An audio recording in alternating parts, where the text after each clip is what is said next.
Good morning, everyone.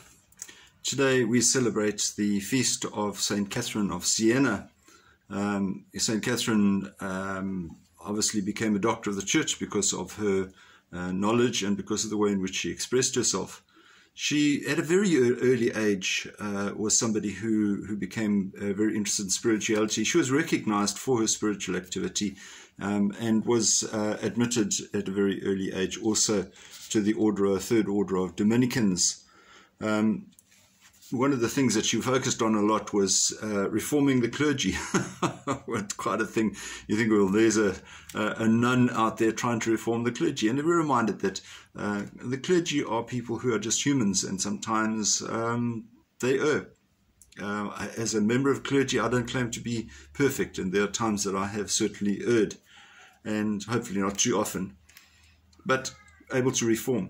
She had an influence not only on small members of the clergy, but in fact she even had the ear of the Pope and convinced Pope Gregory the 11th to move from Avignon. And you might recall that in the history of the church, at one stage we had 4 popes, not all of them legitimate.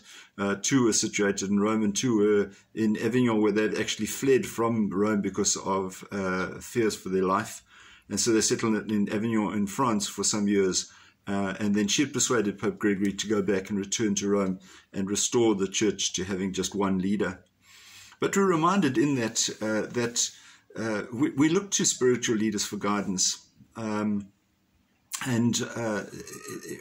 we're told in the gospel today that no servant is greater than his master.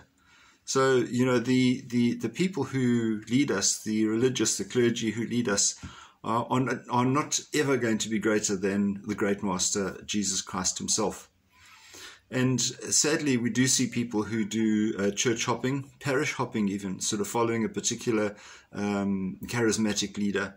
And we do remind ourselves that all of them find their strength and their guidance in Jesus Christ himself. So to look beyond just the human being and see what leadership is actually being offered to us. Jesus says to us also in the gospel, whoever welcomes the one I send welcomes me. So we have different people, different popes, different archbishops, different bishops, different priests, different deacons who are sent to us to guide us. And we just pray that we may be strong enough not to stand up to them, but may have the faith that leads us to find the strength in each of them. Because every person, as we know, has their own charisms and their own strengths that are there given to us by our God for the benefit of all. So may God bless you today and have a wonderful day, and we'll see you again. Bye-bye.